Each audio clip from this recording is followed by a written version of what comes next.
가나안 신자라는 말을 들어보셨는지 모르겠어요. 그 가나안 신자가 그 가나안을 거꾸로 하면 안 나가 신자랍니다. 신자는 신자인데 교회를 안 나가는 신자죠. 지난번에 뉴질랜드도 제가 다녀오고 또 불란서 유럽을 좀 다녀왔습니다마는 원래 그 지역이 신자 비율이 기독교 신자가 70%, 80%, 심지어 90%까지 육박하던 데입니다. 지금도 아마 자료에 보면은 기독교 80%, 70% 그렇게 나올 겁니다. 그런데 실제로 교회에 가보면 5%도 안 나옵니다. 10% 나오기도 힘들어요. 그걸 명목상 신자라고 그럽니다. 말은 신자인데 실제 그렇게 되지 않죠. 옛날에 우리 한국에도 불교 신자, 다 불교 신자라고 그래요. 그런데 그렇다고 그래서 법당인가 거기에 나가는 사람은 그렇게 많지가 않죠. 우리나라 신자 비율도 25%까지 이렇게 올라갔다고 그랬는데 실제로 교회에 다니는 사람들은 출석 주일에 하는 사람은 10%나 될까 그렇게 되는 정도입니다. 우리 교회도 사실 교적부에 있어서 사실 그 제적을 할 수가 없으니까 가끔가다 또 몇 년에 한 번 나오기도 하고 1년에 한두 번 나오기도 하고 그러니까 교회 신자로 올라와 있는 사람은 6, 7천 명 되는데 교회 출석률은 그렇게 되질 않습니다. 교인들 전부 평균 출석 조사를 해보니까 1년 52주 중에 33주 나와요. 우리 교인들이 평균. 그래서 금년 들어올 때 우리 교역자들에게 동역자들에게 제가 얘기했습니다. 금년에 출석률을 10% 올리자. 33번 나오던 횟수를 36회, 37회 정도 나오면 10% 올라가는 건데 그렇게 하면은 질적으로나 양적으로나 성장하게 되는 거죠. 10%를. 그런데 지금 청년회만 그걸 달성을 했지 다른 부서는 아직 달성을 못하고 있습니다. 이게 우리의 현실이에요. 개인적으로 물어보면 신앙생활을 한다고 하는데 교회에 오질 않습니다. 또 어떤 다른 방식으로 신앙생활을 할 수 있는 일들이 많이 있는지도 모르겠어요. 저는 요새 예배에 대한 정신을 잃어버리고 있다. 우리가 예배할 때 우리 몸만 나와서 예배 드리나요? 시간도 드리고 물질도 드리고 그리고 그게 구제위로만 쓰이나요? 교회 안에서 하나님의 이름으로 선교하고 주의 일들을 감당하는데 헌금에 대한 정신, 예배에 대한 것도 잘 모르고 또 교회에 대한 것도 잘 모르다. 교회론, 교회가 뭔데? 여기에 대한 것들을 교역자들도 제대로 모르고 교인들도 제대로 모르고 그리고 세상 사람들이 좋아할 만한 이야기나 하고 이렇게 교회도 포퓰리즘에 빠져서 이렇게 해가지고 되겠나 하는 생각을 하게 됐습니다. 교회의 위기입니다. 지금은 영성의 세기는 해요. 영적인 관심이 많아져요. 그래서 교회 다니는 사람뿐 아니라 세상 사람들도 무슨 영적인 수련을 쌓겠다고 여러 군데 다니기도 하고 또 대학로에만 가도 타로라고 해가지고 무슨 점을 쳐주고 황을 누려요. 젊은 사람들한테도. 영적인 관심은 증대되는데 그 영적인 관심이 하나님을 향하지를 않고 교회로 그들이 와서 예배드리는 것으로 그래서 교회에 모이는 인원의 증가로 나타나지는 않는 게 이 21세기의 특징입니다. 영성에 대한 생각은 하지만 교회는 염두에 주지 않죠. 그래서 이번 주간에 계속 기도를 해보니까 하나님의 음성은 교회의 위기다. 교회의 위기다. 하나님이 위기는 아니에요. 그런 적이 없어요. 예수님 복음이 말씀이 위기인 적이 없어요. 그러나 교회는 위기에 봉착해 있습니다. 하나님도 좋고 예수님도 좋은데 교회는 싫대요. 또 교인도 싫대요. 그리고 목회자도 싫대요. 그래서 위기입니다. 어떻게 하면 교회다움을 회복할 수 있을까 하는 것이 요사이의 제 기도입니다. 초대교회는 그 어려운 시절에도 교회만 가면 위로를 받을 수 있었고, 교인들은 세상과 다른 삶을 살았고, 그 사회 속에서도 보석 같은 일을 교회가 했기 때문에 자기는 그렇게 살지 못해도 교인들을 칭송하고 교회가 칭찬을 받게 되니까 사람들이 스물스물 교회로 몰려들어서 교회가 부흥을 했어요. 그런데 요새 시대에는 교회가 사회의 지탄을 받고 신자들이, 목회자들이 세상 사람들의 조롱거리가 되면서 신자들조차도 교회를 등지는 이런 현상이 일어나고 있습니다. 그래서 교회에 대해서 좀 바로 알아야 되겠다, 이런 생각을 하게 됐습니다. 특별히 요사이 우리 사도신경 신앙 고백을 하고 있는데 지난 주간에 성령님에 대한 고백을 했어요. 성령론을 우리가 얘기했는데 거기에 이어서 바로 교회론이 나오는 겁니다. 거룩한 공교회를 믿습니다. 요새 말이에요. 전부 독립교회 뭐 이렇게 하다 보니까 이 교리에 대한 걸 제대로 못 가르치다 보니까 사실 너무 교리적으로 해도 안 되죠. 그러나 기본적인 건 알고 있어야 되는데 그러지를 못해가지고 이 신앙의 뼈대가 잘 형성이 안 돼요. 그래서 교회에 대해서 조금 우리가 알아야 됩니다. 그런데 이 교회는 성령의 역사와 긴밀하게 연관이 되어 있어요. 그러니까 성령론 다음에 교회론을 이 신앙 고백에서도 하고 있는 겁니다. 사실상 오늘날의 교회는 성령 강림의 그 오순절에 시작이 됐어요. 그러니까 성령께서 교회를 시작하신 거예요. 그 교회는 성령이 역사하는 공동체예요. 성령의 역사가 사라지면 교회가 생명력을 잃고 신자들도 신앙생활을 제대로 못하는 거예요. 그래서 하나님이 교회를 사랑하시고 예수님이 교회를 구속했지만 성령님이 교회를 탄생하게 하고 성령님의 사역을 통해서 교회를 운행하고 인도하시는 겁니다. 그래서 성삼위일체 하나님과 교회가 다 관련이 되어 있는데 성부 하나님의 가족이고 교회는 성자 예수 그리스도의 몸이고 교회는 성령께서 거하시는 처소가 바로 교회예요.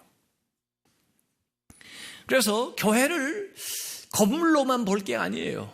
건물은 우리가 모이는 장소고 더 중요한 것은 하나님을 믿는 사람들, 예수 그리스도를 주로 고백하는 사람들의 모임이 바로 교회입니다.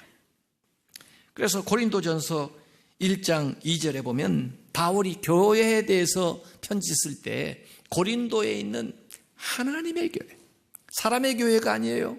하나님이 주인된 하나님의 교회, 곧 그리스도 예수 안에서 거룩하여지고 예수 안에서 거룩해집니다. 그 거룩한 사람들을 성도라고 부릅니다. 성도라 부르심을 받은 자들과 또 각 처에서 우리의 주 곧 그들과 우리의 주 대신, 나의 주만이 아니에요. 여러분의 주만도 아니에요. 우리의 주 대신 예수 그리스도의 이름을 부르는 모든 자들, 그들이 교회입니다. 예수님께서 마태복음 16장 18절에 내가 너에게 이르노니 너는 베드로라. 왜? 베드로가 신앙고백을 했거든요. 주는 그리스도시요 살아계신 하나님의 아들입니다 고백했더니 내가 이 반석 위에, 이 교회, 이 고백 위에 교회를 세울 텐데 내 교회를 세운다고 그랬어요.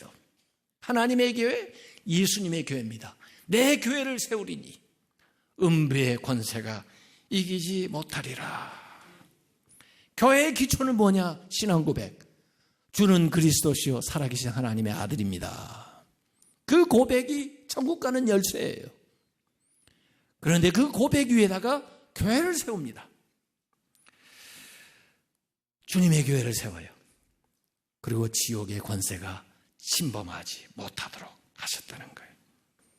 하이델베르그 요리문답 제54문항에 이렇게 얘기하고 있습니다. 나는 하나님의 아들께서 그의 성령과 말씀을 통하여 세상 처음부터 마지막까지 온 인류 가운데 영생을 위해 선택하신 참된 신앙의 통일성 안에 있는 공동체를 그분을 위하여 모으시고 보호하시고 보존하신다는 것을 믿습니다. 그리고 이 공동체에 대해서 나는 지금도 그러하고 앞으로도 영원히 산 지체인 것입니다. 성령께서 교회를 보호하고 보존하고 인도하시고 우리는 그 주님의 몸의 하나의 지체다. 그러니까 교회의 이미지는 뭐가 돼야 될까? 신학자들요, 그분들이 이 얘기한 것을 가만히 보면요, 교회를 뭘로 비유해서 많이 얘기했냐면 어머니로 비유해서 많이 얘기했어요. 어머니 같은 교회. 그걸 처음 말한 사람은 3세기 교부 키프리아누스인데, 하나님을 아버지로 가진 자는 교회를 어머니로 가진다 그랬습니다. 하나님을 아버지로 믿는 사람들은 교회를 어머니로 가진다 그랬어요. 그 어머니 같은 교회, 낳고 돌보고 키우고 양육하고. 그래서 교회는 하나님의 말씀으로 우리를 양육해요. 고린도전서 3장 16절 17절 너희는 너희가 하나님의 성전인 것과 우리 자신도 하나님의 성전이에요. 하나님의 성령이 너희 안에 계시는 것을 알지 못하는가? 누구든지 하나님의 성전을 더럽히면 하나님이 그 사람을 멸하시리라. 하나님의 성전은 거룩하니 너희도 그러하니라. 거룩하시기 바랍니다. 21세기가 영성의 세기라고 그랬어요. 영성. 심지어 세속적인 지도자조차도 이 스피리추얼리티, 영성을 가져야 사실 온전한 지도자가 돼요. 21세기는 또 도덕성 추구되는 사회예요. 도덕성이 없으면 안 돼요. 고위공직자가 되려면 청문회를 해요. 그런데 주로 도덕성을 검증해요. 지금 공천을 하면서 도덕성을 검증을 해요. 그의 평소의 행동이, 말이 어땠느냐, 인격이 어떻느냐, 도덕성을 따지는 거예요. 어떤 사람은 영성은 있는데 훌륭한 목사님인 것 같은데 도덕성이 갖추어지지 않아요. 그거 안 되는 겁니다. 또 어떤 사람은 도덕성은 갖추어졌는데 영성이 없어요. 그래도 교회 지도자가 될 수가 없는 거예요. 영성과 도덕성을 균형 있게 잘 갖추고 있어야 돼요. 그게 뭐냐? 거룩이에요. 그게 뭐냐? 성결이에요. 성결하게 되면은 거기에 영성이 들어있고 그 안에 도덕성이 들어있는 거예요. 그게 조화롭게 있으면 그 삶이 거룩해지는 거예요. 그게 성결한 삶으로 드러나는 거예요. 그게 지금 21세기 필요한 겁니다. 그래서 성결 교인이 되고 성결 교회가 된다는 것은 21세기에 요구하는 사람이 되는 거예요. 영성과 윤리성을 갖추고 있는. 그런데 이 성결이 우리에게서 나오는 게 아니에요. 하나님과의 관계에서 나옵니다. 관계의 질이 깊을수록 또 많을수록 그 영향을 받아 거룩해지는 거예요. 모세가 40일 동안 시내산에 올라가서 하나님과 대면해서 관계를 가졌을 때 그 하나님의 거룩한 영광이 그에게 전이되어 들어와요. 그래서 내려오니까 세상 사람들이 다 알아봐요. 눈이 부시울 정도로 하나님의 영광이 그에게 함께하는 거예요. 하나님과 관계하는 지혜에 따라서 그 시간에 따라서 우리 안에 거룩한 것이 드러나게 되는 거예요. 교회는 하나님에게 속한 공동체이기 때문에 거룩해야 됩니다. 교회는 거룩한 교회예요. 에베소서 5장 25절 26절에 보면 말이에요. 이 에베소서는 가만히 보니까 교회에 대한 이야기를 많이 하고 있더라고요. 심지어 가정 얘기를 하면서도 교회 얘기를 해요. 남편들아, 아내 사랑해를 그리스도께서 교회를 사랑하시고 그 교회를 위하여 자신을 주신같이 하라. 그러면서 이는 곧 물로 씻어 말씀으로 깨끗하게 하사 거룩하게 하시고 자기 앞에 영광스러운 교회로 세우사 티나 주름 잡힌 것이나 이런 것들이 없이 거룩하고 흠이 없게 하려 하심이라. 남편의 역할이 아내를 사랑한다는 것이 거룩하게 하는 거다, 그런 얘기인데, 마치 그리스도께서 교회를 그렇게 교회 안에서 성도들을 거룩하게 하나님 앞에 세워나가는 것처럼 그게 진정 사랑이다 하는 얘기를 하는 거죠. 그래서 우리가 완전하지는 못하지만 교회에 나오면서 신앙생활하면서 점점 그리스도의 형상을 닮아 거룩해져야 되고 성결해져야 되고 영광스러워져야 되는 것으로 믿으시기 바랍니다. 여기 첫 번째 holy, 거룩한, 그 다음에 두 번째는 우주적인, 보편적인 교회를 믿는다 고백하고 있어요. 그래서 영어로 보면 Holy Catholic Church 그랬어요. 여기 캐톨릭이라는 말은 저기 가톨릭 얘기가 아니에요. 그 대문자가 아니고 소문자예요. Holy Catholic Church. 그 캐톨릭이라는 말을 다른 영어 단어로 바꾼다면 Universal, 우주적인 보편적인 교회예요. 그 교회는 두 가지 속성을 띠고 있는 거예요. 거룩성과 보편성. 거룩성은 구별된 거죠. 세상에 있지만 세상에 속하지 않은 구별성을 거룩성은 얘기하는 거고, 보편성은 세상을 향하여서 열려있는, 세상 사람들이 올 수 있도록 또 세상을 향하여 나갈 수 있도록 개방되어 있는 그걸 Universal Church, A Holy Catholic Church, 그 의미예요. 그래서 교회는 보편성을 띠기 때문에 아무나 올 수 있습니다. 남녀노소, 지역이 다르든 무슨 지식이, 지위가, 재물이 다르든 구별 없어요. 다 나와서 한 가족, 하나의 사람이 될 수가 있는 거예요. 아무 차별이 없어요. 원래 교회는 하나의 교회입니다. 하나의 교회만이 존재하는 거예요. 모든 교회는 그 하나의 교회의 지교회에 속하는 거죠. 우리도 지교회죠. 원래 교파 교회는요, 역사가 얼마 안 돼요.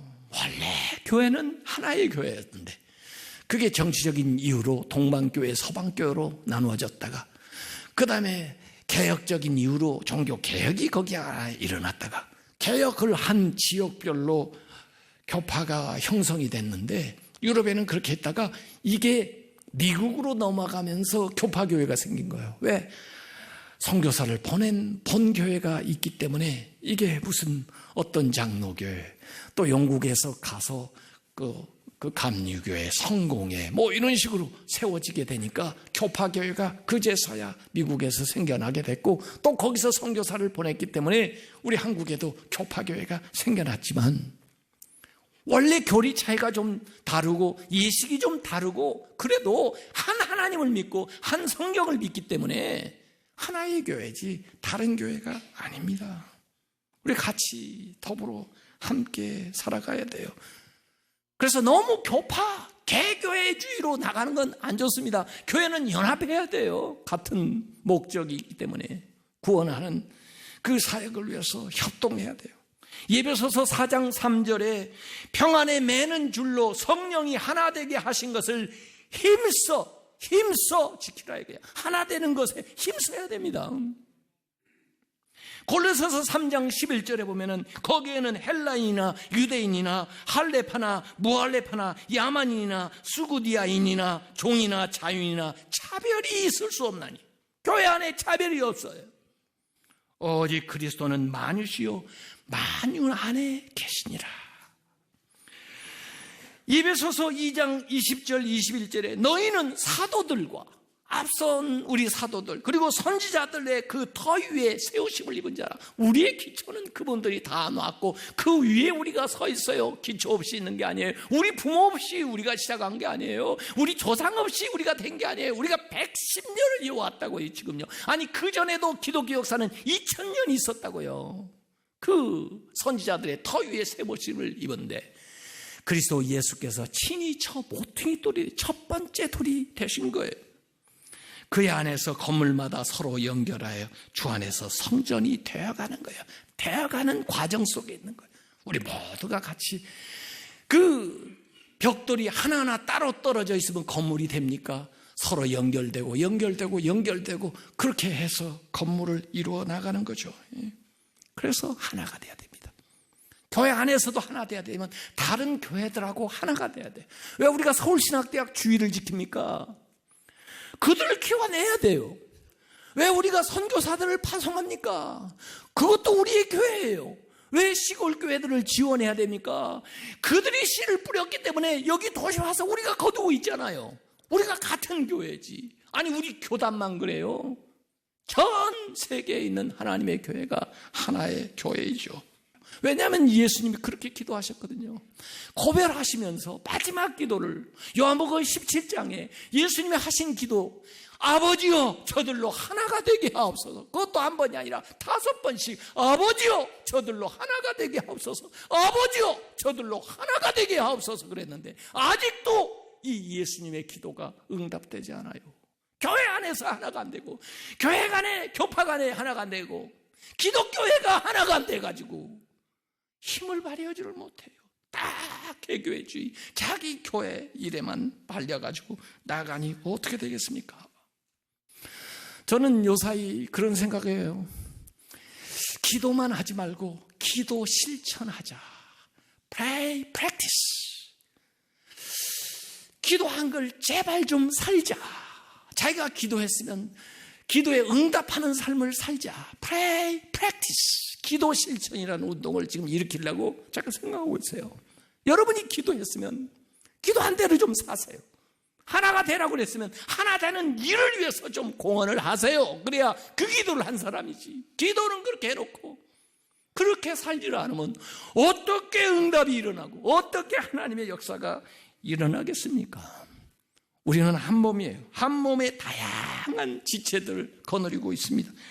서로 의존되어 있고 서로 유기적으로 관계를 하면서 그 안에 하나님의 역사와 기적이 일어나고 거룩한 일들이 아름다운 열매들이 또 부흥이 일어나게 되는 겁니다. 지금 교회는 물질주의, 격권주의, 교파주의, 권위주의, 개교회주의, 무교회주의 이런 식으로 사분오열돼 가지고 정말 그렇지 않아도 어려운데 교회가 정말 말이 아닙니다. 교회가 연합하고 하나님의 은혜 안에서 바르게 해나가야 돼요. 앞으로 북한에 선교의 문이 열리면 교파교회를 세우면 안 돼요. 모든 교파가 연구하고 준비해서 하나의 교회를 세워야 돼요. 지역별로. 그래야 이러한 분열과 이러한 어려움이 반복되지를 않습니다. 마지막으로 교회는 자신만을 위하는 기관이 아니라 다른 사람을 존재하는 유일한 기관이 교회입니다. 모든 사업체를 보세요. 그 사업체를 위해서 그 사업의 이윤을 위해서 사업을 경영합니다. 심지어 정당들조차도 나라를 위하는 것 같더니 보니까 자기들 개인을 위해서 또 자기들 집단을 위해서 정치를 합디다요. 교회는 그래서는 안 됩니다. 교회는 이타적인 기관이 돼야 돼요. 신자는 다른 사람들을 생각하면서 살아가야 돼요. 교회는 외향적인 공동체가 돼야 됩니다. 자기 중심적이 되어서는 안 돼요. 하나님 나라는 독점할 수가 없는 것이거든요.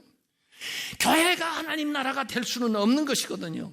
교회는 아방궁이 아니라 하나님 나라를 선포하는 아방가르가 돼야 되는 거예요.